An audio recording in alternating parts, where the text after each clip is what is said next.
Bismillahirrahmanirrahim. Assalamualaikum warahmatullahi wabarakatuh. Me, Ameeratul Safwanah, along with my friend Auni Munirah and Iffah Basirah, will be presenting about Islamic civilization in this video. In this video, we will be discussing about the introduction, the essence of Islamic civilization, Tawhid as worldview, and the conclusion. So, the first one is the introduction. What is Islamic civilization? The Islamic civilization characterized by its wide horizon and universal message. It was mentioned in the Quran when it declared the unity of mankind, despite the diversity of races, origins, and places, it was mentioned from Surah Al-Hujurat verse 13. In terms of prospect and expansion, Islamic civilization is universal, but in terms of inclination, it is human. It contains all nations and peoples, yet it is not contained by any particular region, human race, or historical era. Next is the essence of Islamic civilization. Islam and Tawhid is the essence of Islamic civilization. What is Tawhid?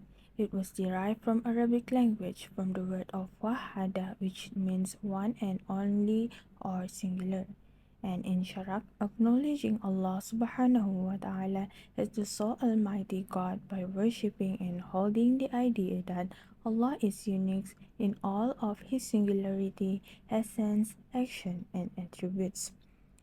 The word of La ilaha illallah is encapsulated with all the diversity, wealth, history, culture, and learning, wisdom, and civilization of Islam. Continuation. Tawhid also gives Islamic civilization its identity, which it connects all its elements and forming an essential living organism that we refer to as civilization. In this instance, Tawhid, the essence of civilization, unite dissimilar materials by impressing them with its own mold. It transforms them to fit in with and enhance other elements. Moreover, the essence gives the elements of a civilization their new character as part of that civilization, which without necessarily changing their natures.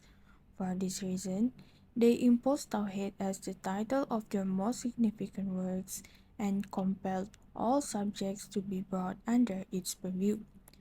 Thus, they believe that Tawhid is the most fundamental principle and the primordial source that ultimately contains or dictates all other principles and corresponds to all Islamic civilization. Ideationality. In layman terms, it would mean an individual's ability to imagine and have creative ideas. The relation between the two orders of reality, meaning to say God and creature, is ideational in nature, which means it is based on and involves the understanding and thoughts of men. As organ and repository of knowledge, the understanding includes all the gnosiological functions of memory, imagination, reasoning, observation, intuition, apprehension, and so on. All humans have the faculty of understanding. Humans can understand the will of God in two ways. The first one is when that will is expressed in words directly by God to men. For example, wahyu. The second is when the divine will is deducible through the observation of creation. For example, understanding and studying the creation of God. For example, the wisdom behind the creation of bees is that bees play a huge and important part in every aspect of the ecosystem. They support the growth of trees, flowers, and other plants, which serve as food and shelter for creatures large and small. Bees contribute to complex interconnected ecosystem that allows diverse number of different species to coexist. Teleology. Teleology is the study of ends or purpose that things serve. In layman's terms, it means understanding the reason why things happen or exist the way that they do. Aristotle believed that the best way to understand why things are the way they are is by understanding what purpose they were designed to serve. In Islam, this idea is reflected in the idea that everything in the universe was created by God with a purpose or a goal in mind. This means that the nature of the cosmos is teleological, that is, it has a purpose and is designed by its creator. In Islam, it is believed that the world and all its inhabitants have a purpose, and that the world was not created in vain. As stated in Surah As-Sad, verse 27, Allah subhanahu wa ta'ala said, "We have not created the heavens and earth and everything in between without purpose, as the disbelievers think. So woe to the disbelievers because of the fire, or should we treat those who believe and do good like those who make mischief throughout the land?" Everything that exists serves a certain purpose, and its properties are designed in accordance with that purpose. The world is indeed a cosmos, an orderly creation, not a chaos. In it, the will of the Creator is always realized. His patterns are fulfilled with the necessity of natural law. For example, if the earth stopped suddenly, everything on the surface would be destroyed, as the atmosphere, oceans, and anything not nailed down and kept spinning. For they are innate in the very nature of things. No creature other than men acts or exists in a way other than what the Creator has ordained it for. While humans are unique because they have the ability to choose whether to act in accordance with the Creator's will or not. Allah subhanahu wa ta'ala said in Surah At-Talaq verse 3, "And will provide for him from where he does not expect. And whoever relies upon Allah, then he is sufficient for him. Indeed, Allah will accomplish his purpose. Allah has already set for everything a decreed extent." So continuing with the fourth principle of Tawhid as the worldview, since everything was created for a purpose, the realization of that purpose, which is the purpose of creation, must be possible in space and time.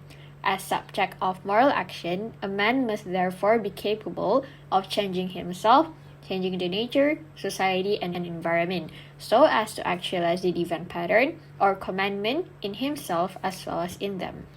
There are proofs of Al-Quran in Surah An-Nahl verse 12, "And he has subjected for your benefit the day and the night, the sun and the moon, and the stars have been subjected by his command. Surely in this are signs for those who understand." The next one in Surah Ibrahim verse 32, "It is Allah who created the heavens and the earth, and sends down rain from the sky, causing fruits to grow as a provision for you. He has subjected the ships for your service, sailing through the sea by his command, and has subjected the rivers for you." Next is the continuation of the capability of man, that is the malleability of nature. So every creation must be malleable and transformable and capable of changing its substance, structure, conditions, and relations so as to embody or concretize the human pattern or purpose. This is true of all creation, including a man's physical, psychic, and spiritual nature. All creation is capable of realization of the ought to be, the will or pattern of God, the absolute in this space and in this time. On to the last principle of Tawhid as worldview is the responsibility. So as a continuation from the previous principle, if a man stands under the obligation to change himself, the society, or the environment, then it becomes a necessity that the man holds responsibility to them. So a moral obligation is considered to be impossible without responsibility or reckoning. Then, as a continuation, is the judgment. So judgment is the consummation of responsibility, where it is a necessary condition of moral obligation or moral imperativeness. In Surah Al-Ghashiyah verse 26, Allah subhanahu wa ta'ala said, "Then verily, upon us will be the taking of their account." So to obey Allah subhanahu wa ta'ala, that is to realize His commandments and actualize His pattern, is to achieve falah or success, happiness, and ease.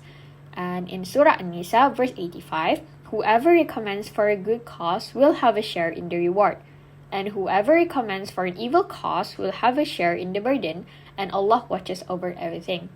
And not to do so, which is not to obey Allah subhanahu wa ta'ala, is to incur punishment, suffering, unhappiness, and the agonies of failure. So on to the conclusion, it can be concluded that At-Tawhid is the essence of Islamic civilization, where Allah is the one.